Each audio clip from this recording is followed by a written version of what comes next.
ఇంకా ఎవరు రాలేదండి. ఇప్పుడు ఎలా? మనమే రెడీ చేసుకుందాం. మనమా?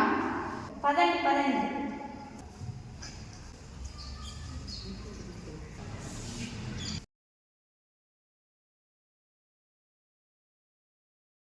ఇచ్చి అలా ఎలా చేస్తారు చండాలంగా?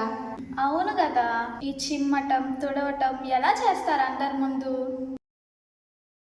దేవుని నామమునకు మహిమ కలుగునుగాక.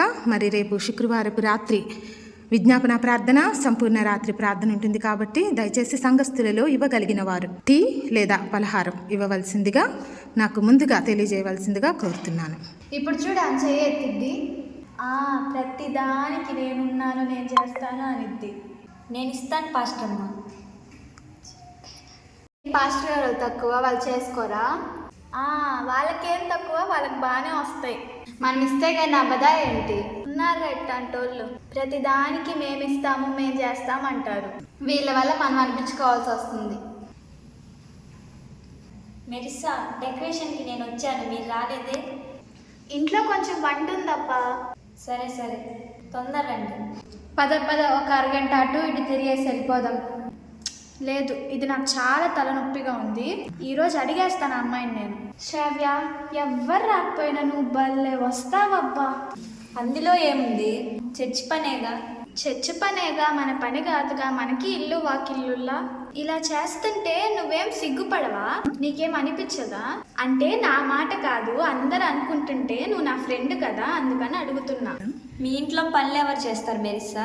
మీ ఇంట్లో అంట్లు బట్టలు ఎవరు చేస్తారు శాంతి? ఎవరో ఎందుకు చేస్తారు, మేమే చేసుకుంటాం. అదేంటి, బయట వాళ్ళని ఎవరిని పిలవరా పనికి? ఆ పనులు చేయటానికి మీకు సిగ్గు అనిపించదా? బాగుందమ్మా విచిత్రం. మా ఇంట్లో మేము చేసుకోకపోతే నువ్వు వచ్చి చేస్తావా? మరి ఇది ఎవరి ఇల్లు? మాకు కూడా బైబిల్ తెలుసు, ఇది దేవుడి ఇల్లు. అంటే ఆయన మీకేం కాడా? తిక్కమక ప్రశ్న లేకుండా నువ్వేం చెప్పాలనుకుంటున్నావు చెప్పు. నీ వల్ల అనవసరంగా అందరిలో మేము బ్యాడ్ అయిపోతున్నాం. నేను మీరేదో బ్యాడ్ అవ్వాలని చేయట్లేదు. ఇది దేవుడి ఇల్లు, అంటే నా తండ్రి ఇల్లు. ఇది నా ఇల్లు అనుకుంటున్నాను కాబట్టి నేను సిగ్గుపడను. నా ఇల్లు అనుకోని వాళ్ళు సిగ్గుపడరు. నేను దేవుడి బిడ్డని, ఇది నా తండ్రి ఇల్లు. ఇక్కడ పని చేయడానికి నేనెందుకు సిగ్గుపడతాను? అవసరానికి డబ్బులు ఇస్తావు, పండగలకు డబ్బులు ఇస్తావు, ప్రతి దానికి డబ్బులు ఇస్తావు. మీ ఇంట్లో ఏమనరేమో, మా సమస్యలు ఉండవా? నువ్వు ఇవ్వటం వల్ల మేము ఇవ్వలేదు అనిపించుకుంటున్నాం. దీనికి కూడా జవాబు ఉంది నా దగ్గర. మీరెందుకు దేవుడికి ఇస్తున్నాం అనుకుంటున్నారు? మీ అమ్మా నాన్నకి మీరు బెటరా? ఇంట్లో ఏదైనా పాడైతే బాగు చేయించుకోరా? దేవుడు తండ్రి అని అందరూ ఊరికే అంటున్నారు కాబట్టి అంటున్నారా? నిజంగా తండ్రిలా ఫీల్ అవ్వట్లేదా? అలా ఇవ్వటం వల్ల నీకు వచ్చే ఉపయోగం ఏంటి శ్రావ్య? నాకు అర్థం కావట్లేదు. రండబ్బా చూపిస్తాను. ఇదేం చెట్టు? బెండకాయ చెట్టు. ఎక్కడేస్తే బెండకాయలు ఇక్కడ కోసుకోగలం? మీ ఇంట్లో వేస్తే ఇక్కడ కోసుకోగలమా? ఇక్కడ వేసాం కాబట్టి ఇక్కడ కోస్తున్నాం. నేను చేస్తుంది అదే. దేవుని సన్నిధిలో విత్తుతున్నా.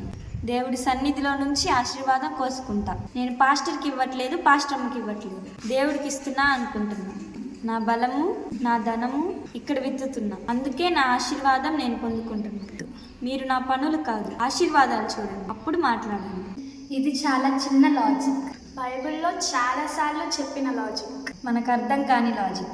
అర్థం చేసుకుందాం, ఆశీర్వదింపబడదాం, విత్తుదాం, కోయిదాం. God bless you.